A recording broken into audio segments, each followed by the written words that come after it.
communication, culture, conversation. These three C words are linked and are at the core of team productivity and success, whether you know it or not. Those are the three words at the core of today's conversation, too. The conversation that when you apply these ideas, the ideas that we will discuss could change the trajectory of your team's future. Welcome to another episode of the Remarkable Leadership Podcast, where we are helping leaders grow personally and professionally to lead more effectively and make a bigger difference for their teams, organizations, in the world. If that's what you're after, you're in the right place. If you're listening to the podcast in the future, you could join us when we are live on your favorite social media channel, or maybe not your favorite, but on some social media channels. And to find out how that's happening, when that's happening, and how you can participate live, you can join our Facebook or LinkedIn groups, two of the platforms that these are on.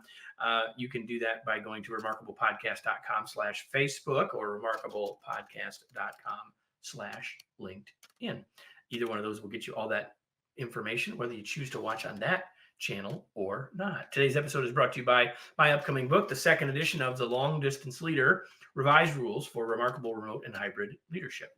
If you lead a team that is distributed in any way, this book will give you new skills, insights, and the confidence to lead more effectively in the new world of work. You can learn more and order your copy now at remarkablepodcast.com/LDL. And if you're listening to this podcast on the day it's released, well, the book came out yesterday. So let me bring in our guest, and I will introduce him. There he is. His name is Douglas Squirrel, aka Squirrel, as you can see if you're watching. Douglas Squirrel is the director of Squirrel Squared Limited. He has been coding for 40 years and has led software teams for 20. His experience includes growing software teams as a CTO in startups, from fintech to biotech to music and everything in between. And there's a lot in between. He's consulted on project management at over 200 organizations in the US, UK, Australia, Africa, and Europe, and is coaching a wide variety of leaders in improving their conversations, aligning their business goals, and creating productive conflict. He lives in Frogholt, England, in a timber-framed cottage built in 1450. He is the author of Squirrel's Tech Radar, Decoding Tech Talk, and his newest book, Agile Conversations, Transform Your Conversations, Transform Your Culture, co-authored with Jeffrey Frederick. Here's the book, and here is Squirrel, and I'm so glad you're here. So since you're in a house that was built in 1450, you said the walls are thin, we might hear other things, and that's all good. So if anyone hears something extraneous, consider it a cool world of podcasts. We're all used to it. Consider it a feature, not a bug. How about that? Exactly. That's the closest I can come to talking about software development, Squirrel. So let's start here. Let's start with the journey. As I was thinking about our conversation, the question that I had was, how does a coder start talking about conversation? Well, it is an amazing journey. So I certainly didn't start there. I started by being kind of a radical rabble rouser. And what I would do is in my technology team, I would get them riled up against the rest of the business. And I'm ashamed of this now, but I'm telling you, so you can hear where I started. And I would say things like, oh, those suits, they just don't understand us. They don't know what we're doing. We have to be even better because we have to impress the suits upstairs. This was totally counterproductive. This was not helpful. And I noticed after a while that this kind of oppositional approach really wasn't working, but I wasn't sure what to do differently because I needed my technology. Right? Yeah, well, I had what I had. And the engineers responded to clear direction. And if I gave them a clear direction, like let's make sure we impress the suits, that's what they would do. Us engineers, we really like things that are black and white, 0 and 1, on or off in a set of steps. Yep. And then I came across the work of an amazing guy named Chris Argyris, who most of your listeners have probably never heard of. And Argyris had, in the 1970s, discovered a whole set of techniques for improving your conversations, building trust, reducing fear, improving commitment. And I said, this is the stuff I want to do. And I've been doing it really inexpertly. And I got together with several friends who also were working on this kind of stuff. And Jeffrey, my co-author, was one of them. And we practiced every 2 weeks improving our conversations. That's one of the key messages your listeners can take away, is conversations are a skill. You can think of it like race walking in the Olympics that we have on as we're recording this. We were all walking all the time, but the race walkers, boy, did they practice. They're really good, and they don't walk like the rest of us, and they walk a lot Not faster. even close. Exactly. Not even they close get to the way, both in terms of speed and technique, right? Exactly. And that's the point, is that you can improve your conversations, as I did on this journey, by practicing them. And we can talk a lot more about how to do that. And the result I got was incredible, that suddenly I wasn't opposed to the suits anymore. The suits were actually talking to me about business issues and business challenges and business problems. And as I moved into consulting and I began coaching people in the executive suite, including salespeople and customer service and people in operations and all over, I discovered that all these techniques work just as well for them. You have to adjust them, of course, because they're not quite as rigid and nerdy as us engineers. But the same methods, if you give people step-by-step instructions for improving their conversations, you suddenly get much better performance out of your team. So that's the journey. So Chris's work is famous to some, and those who know it, I would say almost revere it. So if you were to recommend one of Chris's books, which one would you recommend? None of them. Don't read any of them. The problem with Chris's books is they're incredible, but also incredibly dense. They and are. So they are. That's why I was wondering if you had one you wanted to suggest. No, because I can't say that any of them are legible to normal humans. Which is why you need to read this book. That would be helpful. So Agile Conversations would be good, but there are others such as Peter Senja. Never know how to say his name. Thank you. The Fifth Discipline. You're catching me out here. And there's another one. Not exactly the easiest read either, actually. No, I agree, but a little easier. And then if you want really digestible, easy going stuff, there's a good one called Difficult Conversations, which is by, I think, the Harvard Negotiation Project. So several Harvardites who got together and wrote a really accessible book. So there's your full range. You can read the tough stuff for the graduate level, or you can get started at high school. I love that. And getting started is what we really need to do. So you come from the software world, and the first chapter of the book, you actually talk about sort of the background and the history of coding as it relates to things that eventually led to Agile. So the title of the book is Agile Conversations. It's not a book just for software folks, though. So no. Why the word Agile in it? I'm curious, because there's a reason. But so talk to us about, why is it an Agile conversation that you want us to think about? Got it. So now some of your listeners might not know this concept of Agile. It's kind of like lean in manufacturing, or quality circles and so on. That's one of these things that people latch onto and kind of add their own ideas onto. And it's a word that doesn't mean so much anymore. But there's an underlying principle behind this idea that software could come out more quickly and be more what people actually need. And that's really the fundamental core of it, is that I could show you over and over again a piece of software and say, hey, Kevin, did you like that? And Kevin says, no, I hate it. And then I show you another version. You say, I hate that slightly less. And we keep doing that until we make something that's good. That's the whole idea. There's not really much more to it. But the challenge is that everybody forgot that the whole point of that is the part where you say, do you like this? And you have a conversation about whether it works for you. And that applies in customer service and operations in every part of any business, not just the tech side. But in particular in tech, we kind of got ourselves stuck. And we got ourselves behind this Agile logo, this Agile moniker. And so we wound up saying, oh, yes, we have to be Agile. We have to follow the rules. We have to do it this way. We have to follow this predilection, this direction to go. And the problem is that that's not actually very Agile. That's kind of rigid and stuck. Exactly. And it's kind of the antithesis of the idea. Exactly. And so what you'll see, and probably your listeners have seen us engineers do this, it's one of the classic things I have to root out when I go into a new client, is this idea that, oh, we have to do it this way. Oh, we have to have this meeting at this time. Oh, we can't give you this piece of software. We can't do it that way because the rules say you can't. And that's not the idea of an Agile software development team or a good team anywhere. What you do is you say, here are some techniques which would help me to get the outcomes I'd like. Let's have a conversation about that. And we kind of left that behind. One of my favorite Agile quotes from one of the people who got started with this principle, this idea in software development, is when you create a ticket, and you might know that in IT, we tend to create these tickets and we keep track of them, we do them and so on. When you create one, don't do it. It's an invitation to a conversation. So by you saying, hey, Squirrel, I would like my computer to dance and sing and tap dance on my desk, I might say, Kevin, that's challenging. I don't think I can do that. That's not starting a conversation. If I say, Kevin, why do you want entertainment from your computer?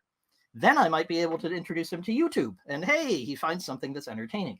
That little microcosm of getting from what somebody asks for and what they demand, which doesn't lead to a conversation, and what they actually need, which does lead to a conversation, that's the shift that Agile people were trying to make, but it kind of got lost. So that's why we called it Agile Conversations, trying to drag it back to creating those conversations, creating that, fulfilling those needs for customers. So the subtitle of the book says, transform your conversations, transform your culture. And big promise. It's a big promise. And in the book, you say that conversation is the glue of culture. Mm-hmm. Talk about that a little bit, because I think it's a great way to think about it. And I think culture is another, by the way, I don't want to go on my own little rant here, but culture is another one of those words that's been overused to the point that it's problematic, right? My definition is the way we do things around here, right? Not a bad definition. So why or how is conversation the glue? That's because stories are the unit of idea transmission. And somebody was, I was talking to a client yesterday and trying to explain an idea to them. And I stopped after a couple of sentences of explanation and blank looks around the table. And I said, could I tell you a story? And they all immediately lit up and they said, oh, great, we'd like a story. Tell us a story. And I told them a story about a client who had a terrible situation. They had a wall full of all their problems. It was 50 feet long. It was describing all the things they were trying to do. And I came in and we eventually tore down the wall. We took down all the stuff that was on the wall, and they had the wall space for like some nice pictures instead of all their problems and challenges. And I told them the story in a little more detail. And suddenly the room was animated. We had ideas coming in. We were able to pick out some tasks that we could take on to change the culture. And that's because we started with a story. And the story could have been one that people disagreed with. No, I don't want that. I want something else. Great. You're creating the conversation by having the story. Right. And that's why it is so powerful for changing culture, because people can see themselves in the story. They can identify with the story and they can understand the language of the story. And once they get that, they're having a conversation, and that's where the real change happens. That's where the trust is built. That's where the fear is reduced. That's where the commitment happens.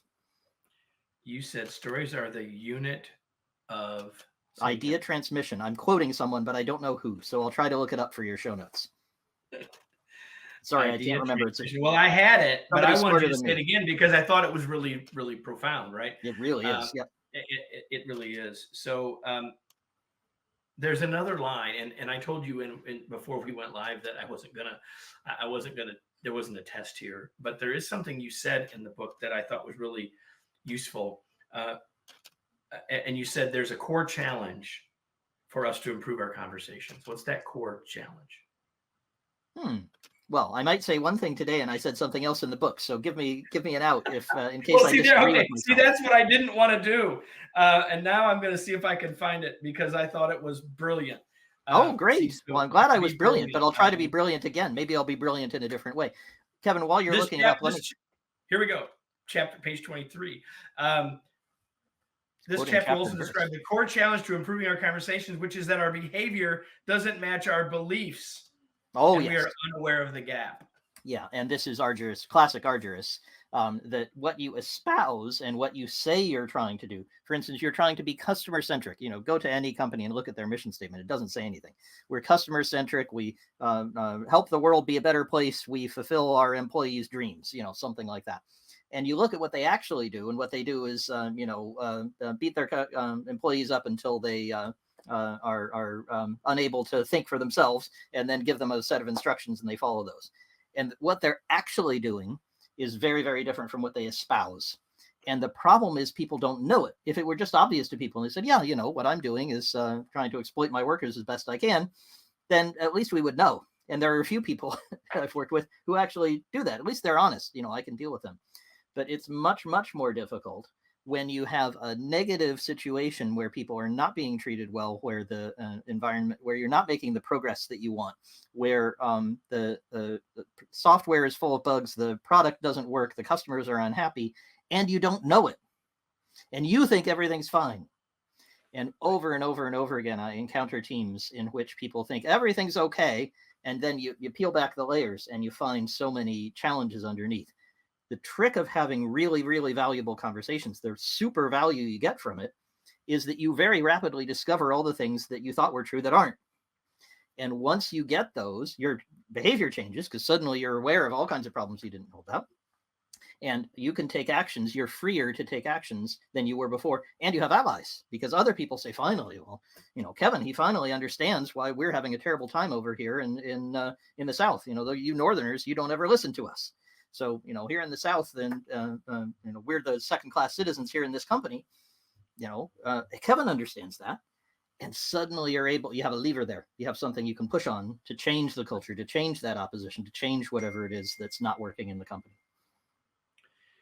So the book is about 5 conversations. And and first of all, we're talking with Douglas Squirrel, the co-author of the book, Agile Conversations, Transform Your Conversations, Transform Your Culture. And we won't have time, nor is it my goal for us to unpack all 5 of those conversations.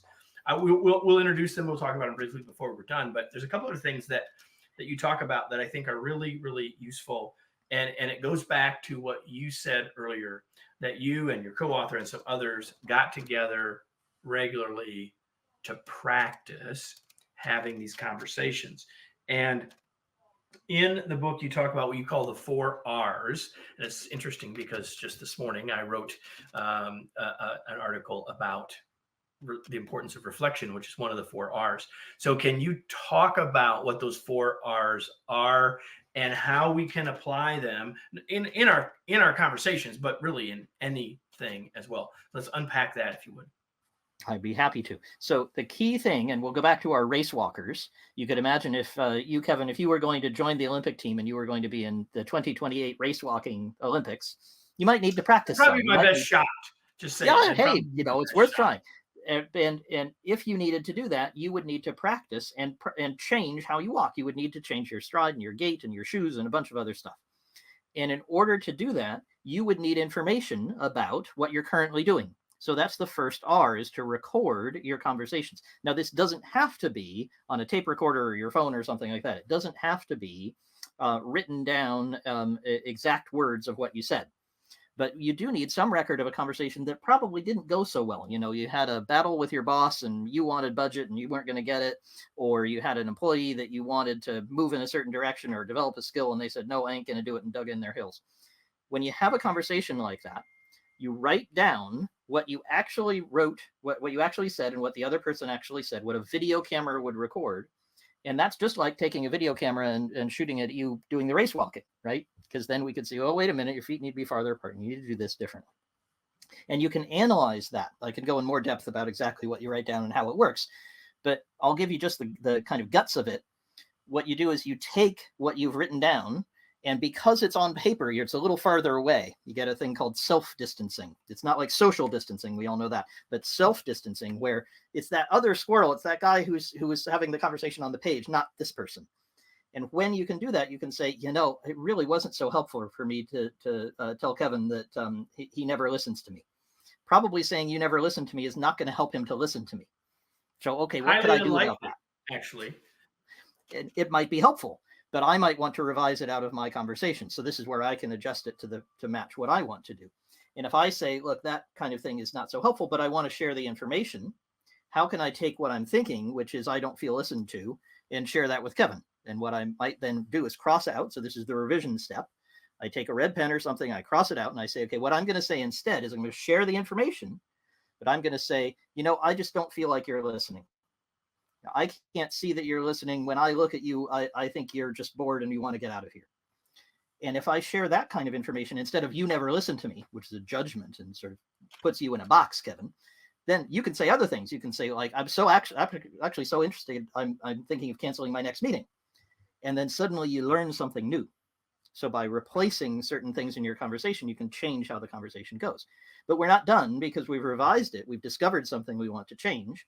But now what we want to do is practice that. And I can't remember the R for it. Sorry, I can't always remember. Role play. Role play. Thank you. So you get someone, and it could be. It works better than 3 R's and a P. Yeah, right? Exactly. So then you role play it to actually try it out with somebody else. And ideally, it's a human being, but you can do it with the mirror. Entertainingly, you can do it with ChatGPT. You can say, hey, ChatGPT, I want you to be my tough boss, Kevin, who never listens to me. And I want you to respond to me like he does.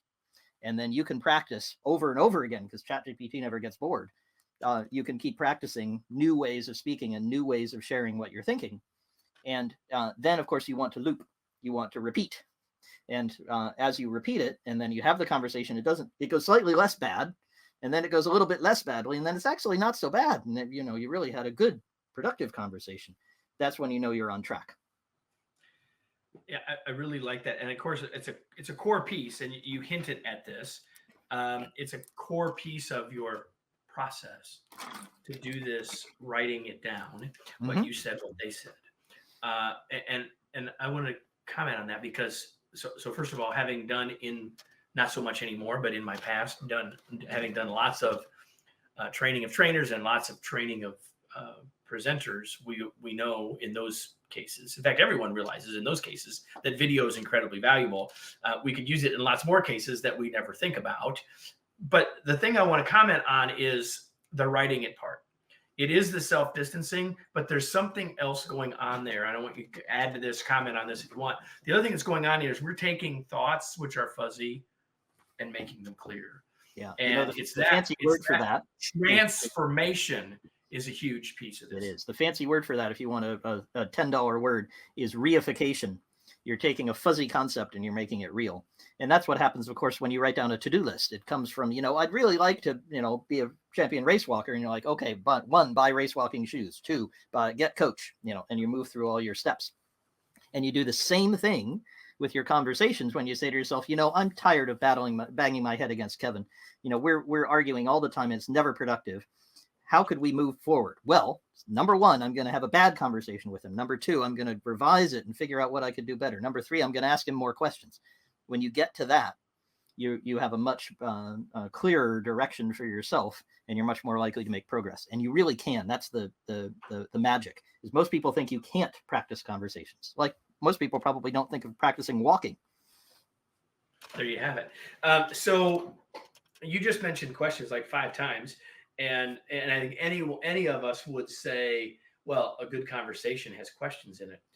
You talk about something called genuine questions as a part of the question fraction.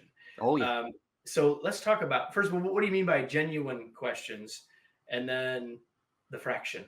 Oh, happy to do both. And the fractions related to the exercise, the 4 R's we were just talking about. But Exactly. Let me do a genuine question first by asking you a non-genuine question, Kevin. And I want you to imagine we're in a court of law. And we've all been following, I forget who it is. There's some famous person who's been in a court recently. And we were all paying attention to what was going on there. So imagine you're there or somewhere else. And I ask you, Kevin, weren't you outside the bank? And weren't you gunning the engine of your car? And weren't you looking nervously down the street? And didn't you dash off quickly with all the robbers in your car as soon as the alarms went off? Didn't that happen, Kevin? That's not a genuine question. There's only one answer for Kevin, which is, well, yeah, I guess I did. But it was okay for some reason. You've got some answer, but you're boxed in. And that's what lawyers want to do. They don't want you to say, well, actually, I was waiting for my grandmother. And, I've never met those robbers. They just jumped in my car. They don't want to hear that. They want to hear only their answer. And you want the exact opposite of that. You want to be the anti-lawyer, because what you want from your conversation is to be surprised. And so you could imagine a situation where, for example, I go to Kevin and I say, Kevin, why weren't you on time for this podcast? Kevin was right on time, so there's no problem. But I'm just going to use you because you're here. Thank you for clarifying that. I don't want you to get in trouble with your listeners. But so Kevin, why weren't you on time? I really needed you. It's really important. You should be on time. I'm not giving any room for Kevin to say, well, wait a minute, there's something else going on here. And if I were to ask him something like, what happened with the start of the podcast? I noticed it wasn't smooth. Was that right? Did you see it that way? Kevin might say, it went perfectly smoothly. In this country, we're always 5 minutes late for everything. And I have some clients in countries where that's the case. Or Kevin might say, well, actually, I was held up by you, Squirrel. You gave me the wrong link, so I couldn't actually join. And, it was a screw up by you. Or we might find out, aliens landed on my lawn that morning. And, it was a bit of a distraction.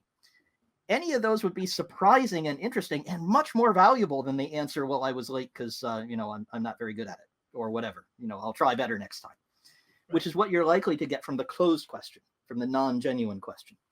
So the trick is to look through the conversation that you've written down.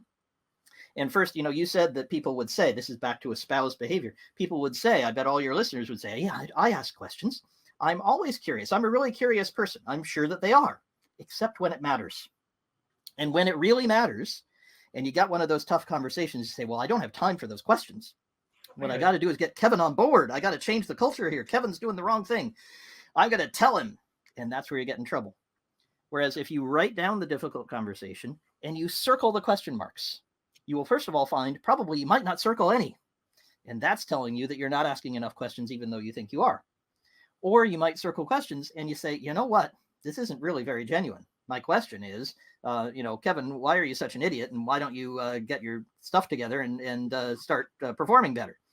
That's not a very genuine question. That's not going to help anybody, right? We're not producing productive conflict. Whereas if I ask, Kevin, is there some challenge that's keeping you from performing? Because there's something I could help with. Then I open myself to many different types of answers. And I can see all that in my record of my conversation. Exactly. Taking us up the ladder of inference, oh, by the way, which we don't have time to unpack.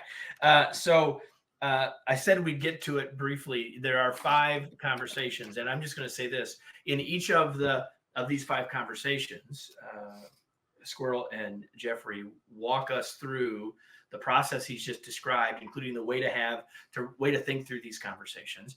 And we don't have time to really unpack any of that. That's why you need to go get a copy of this book. But I do want you to at least be able to tell people what the 5 are before we finish, so they have a context of what you believe, or the two of you believe, are the critical conversations that become the glue to our culture. So even if we can't go into depth on them or really even talk about them very much, I think it's a great value to those of you listening to say, okay, these are core.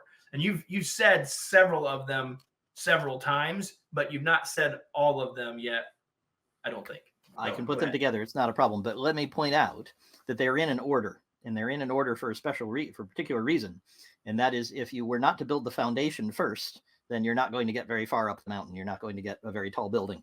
So what's very important is that your listeners pay attention to the order in which these conversations come. And by the way, if they sound familiar, that's because Jeffrey and I stole them from a guy called Lencioni, who wrote a book called The 5 Dysfunctions of a Team. And the thing we got really upset about, that really motivated us to write the book, is Lencioni tells you about all these problems and doesn't give you a thing to do about them. He just says, diagnosis, you have a problem with fear. Well, yeah, thanks, but could you tell me what to do? And that's our difference, is we say, write down the conversation, circle the question marks, do these other things, change your conversations, and guess what? You will change that characteristic. Great. So with that preamble, here are the 5 conversations. The first one is trust. Because if you don't have a shared story, if you don't have common language, if you aren't able to talk to each other and make sense to each other, and that's what trust is for me and for Jeffrey, then you're not going to make any progress with the others. So build trust first. Second one, you need to reduce fear, because you could trust the other person all you want, but if they're terrified, if they're thinking, oh my God, I'm going to get fired for this, oh my heavens, this is going to be massively consequential for me and my community and my family, they're not going to be able to think clearly. So we need to remove the fear. We need to mitigate the fear. The third one is the why conversation. And unlike a famous guy on YouTube, we say don't start with why. Because although understanding why is really great, you need people to be part of the conversation of defining what why is. And once we're kind of able to talk to each other, we got the trust and the fear sorted, the next thing we have to do is understand why we're doing what we're doing. And that involves other people. And that's a process called joint design. And that's a great process for figuring out with the people in your organization, without being dictated to by them, what the direction is and how important it is and which bits to prioritize. Before you get to the last 2, yep. That idea of the word with is really important, right? Because to me, that underlines so much of our whole conversation in the whole book is conversation is something you're doing with someone. Exactly. So, for example, disagree and commit, which people often talk about in this area, and they'll say, "Oh, yes, well, now you understand why, and you don't agree, but I want you to disagree and commit." Stop doing that, because that is not helpful. You may wind up with the person disagreeing and committing, but you need to make that decision with them, and that's more painful, but it can be very efficient. And so that's what the joint design process is all about. And I mentioned commitment. So once you actually understand why you're doing something, then you're ready to commit to it. And one of the key things there is going back to trust, making sure you have ubiquitous language that actually you know what the heck the words mean. I had a wonderful, I'll tell you just one 10-second story. I had a client in which there was a massive debate for months. And I came in on it and I said, "Guys, what are you debating about?" They said, we want to expand, and they don't want to expand. No, we do. We just don't want to expand your way. I got them to sit down and figure out what expansion meant. They meant the same thing. So they were having a vigorous debate over a word that they both agreed on. And they were arguing back and forth on it for months. So this kind of clarity on language is super important for getting the right commitment. Otherwise, people commit to stuff that they think they understand and they don't. And then the final one is accountability. And this is one I'm working on right now. So ripped from the headlines, I've got a huge client in Africa where it's really hard to tell what all these developers are doing. They've got these wonderful developers building wonderful stuff, and nobody knows about it.